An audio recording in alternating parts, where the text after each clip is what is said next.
हरित संजीवनी. प्राचीन काळापासून मनुष्य शेती करीत आला आहे. शेती हा मनुष्याचा प्राचीन व्यवसाय आहे. जगाच्या वाढत्या लोकसंख्येचा विचार करून कृषी वैज्ञानिकांच्या लक्षात आलं की वाढत असणाऱ्या लोकसंख्येसाठी जास्तीत जास्त अन्नधान्याची आवश्यकता लागेल. यासाठी वैज्ञानिकांकडे एकच पर्याय होता, कृषी उत्पादन वाढविणे.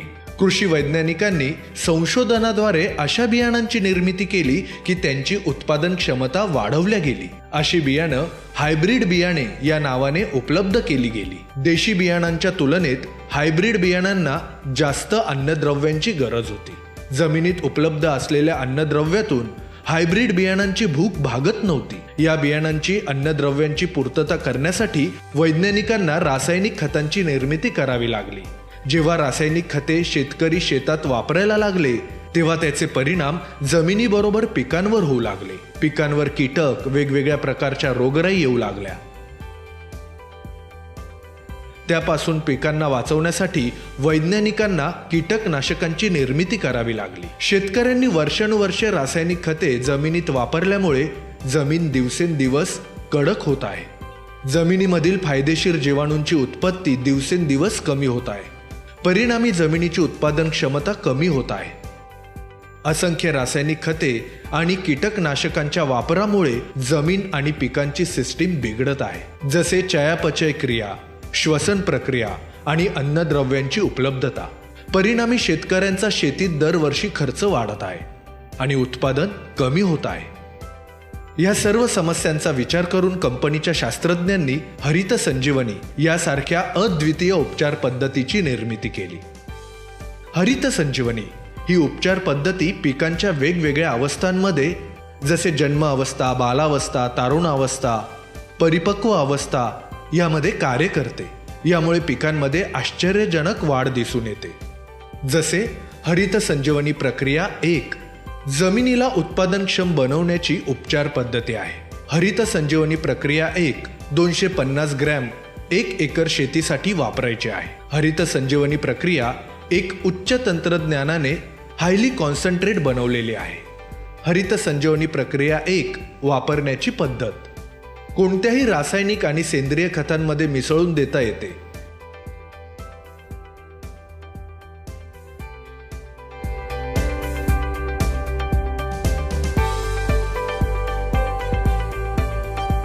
किंवा 40 ते 50 किलो कोरड्या मातीत मिसळून देता येते. तसंच ड्रीप इरिगेशनद्वारे सुद्धा देता येते.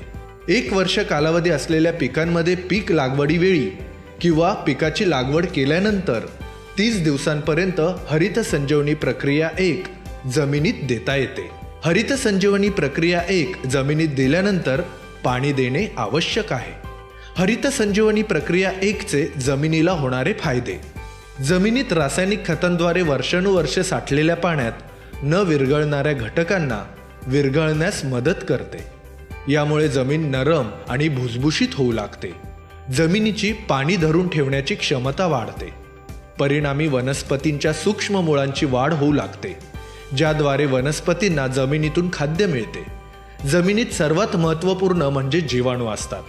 शेतकऱ्यांकडून असंख्य रासायनिक खतांच्या वापरामुळे दिवसेंदिवस जीवाणूंची उत्पत्ती कमी होत आहे, जी जमिनीची उत्पादन क्षमता वाढवण्यात महत्त्वपूर्ण कार्य करतात. हरित संजीवनी प्रक्रिया 1च्या नियमित वापरामुळे जमिनीतील जीवाणूंची संख्या वाढण्यास मदत होते. यामुळे जमिनीतील सेंद्रिय कर्ब वाढू लागतो. जमिनीचा सामू नियंत्रित करण्यास मदत होते. यामुळे जमिनीतून न मिळणारे खाद्य पिकांना मिळण्यास मदत होते. हरित संजीवनी प्रक्रिया 1च्या वापरामुळे जमिनीतील नायट्रोजन स्थिरीकरण करण्यास सुद्धा मदत होते. हरित संजीवनी प्रक्रिया 1 ही उपचार पद्धती सर्व प्रकारच्या पिकांना एक समान आहे. जी पिके, वृक्ष वर्षानुवर्ष निरंतर फळे देतात त्यांच्यासाठी त्यांच्या वयानुसार उपचार दिला जातो, जो चार्टमध्ये दिला आहे. हरित संजीवनी प्रक्रिया 2 पिकांच्या बाल्य अवस्थेतील उपचार पद्धती आहे.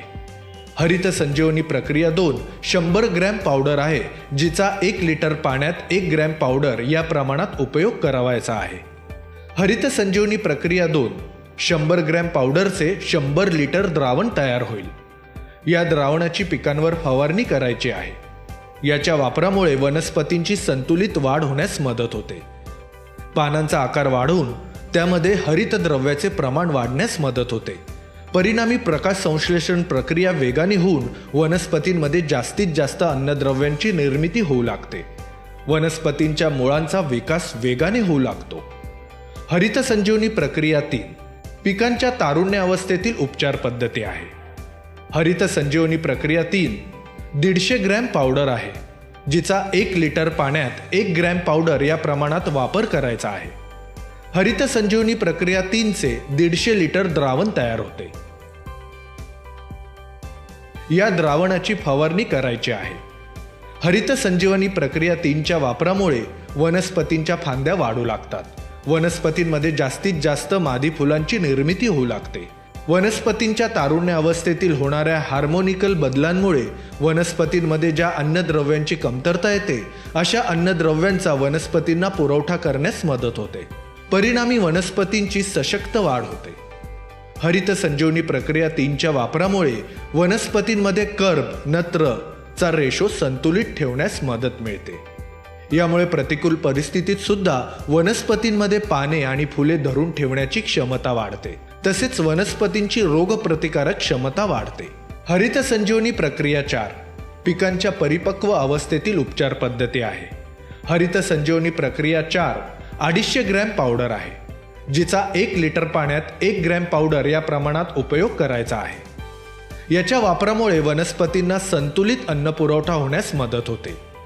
जेव्हा फुलांचे रूपांतर फळांमध्ये होते, तेव्हा वनस्पतींना जास्तीत जास्त अन्नाची गरज भासते.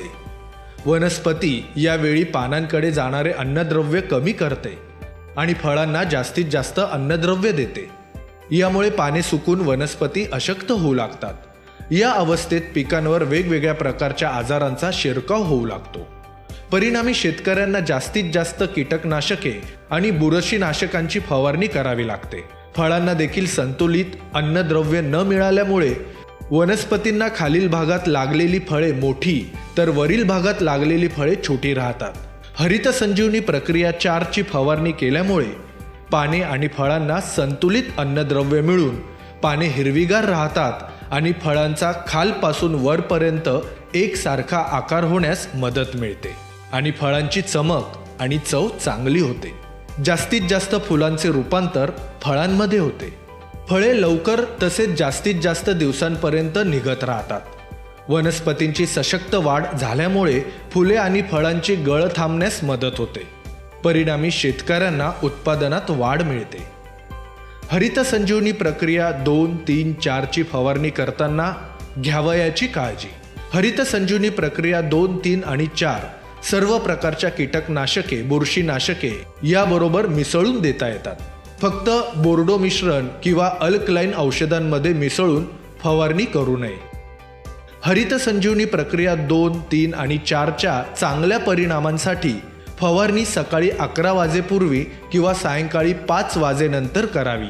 हरित संजीवनी प्रक्रिया 2, 3 आणि 4 ची फवारणी करतेवेळी जमिनीत ओलावा असणे आवश्यक आहे किंवा फवारणीनंतर पाणी देणे आवश्यक आहे. हरित संजीवनी प्रक्रिया 2, 3, 4 चा वापर वेगवेगळ्या पिकांसाठी त्यांच्या अवस्थेनुसार केला जातो. ते चार्टमध्ये दाखवले आहे. ज्या पिकांमध्ये फळे लागत नाही, जसे चहा, तंबाखू, ताक, पान किंवा ज्या पिकांमध्ये फक्त फुले येतात, जसे गुलाब, झेंडू, जास्वंद, रजनीगंधा, ग्लायडेरिया, ऑर्किड, बोगनवेल, लिली या प्रकारच्या सर्व पिकांवर हरित संजीवनी प्रक्रिया 2, 3, 4 एकत्र करून 1 लिटर पाण्यात 1 ग्रॅम पावडर या प्रमाणात घेऊन 15 दिवसांच्या अंतराने फवारणी करावी. हरित संजीवनी प्रक्रिया 1, 2, 3 आणि 4 प्राकृतिक उत्पादन असल्यामुळे मनुष्य, पशु, पक्षी आणि पर्यावरण यासाठी पूर्णपणे सुरक्षित आहे.